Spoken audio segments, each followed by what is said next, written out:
Usap-usapan ngayon sa social media ang video ng pagdakma ng isang fan sa dibdib ng aktres at vlogger na si Alex Gonzaga.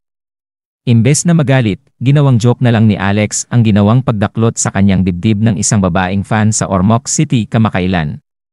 Sa video na ibinahagi mismo ni Alex sa kanyang Instagram, makikita na habang naglalakad siya sa crowd, habang inaalalayan ng asawang ay biglang sumulpot ang kamay ng isang fan at naglanding sa kaliwang bahagi ng dibdib niya. Nagulat si Alex, kaya napatingin sa nang hipo sa kanya.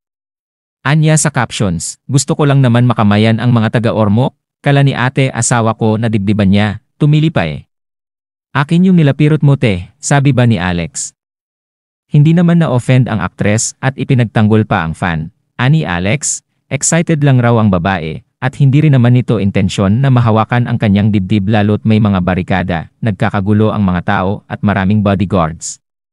Paalala lang niya sa mga kapwa niya celebrity na mag-ingat kapag maraming tao. Nasa Ormoc si Alex kasama ang asawang si Mikey Morada kamakailan, nang binisita nila ang mag-asawang Lucy Torres at Richard Gomez para sa kanilang vlog collaborations. Clap. Okay, very good. Oh, clap, clap again. Clap, clap. Clap, clap. Clap, clap first. Clap, clap first. Clap, clap. Oh, clap, clap. Clap, clap. Oh, very good.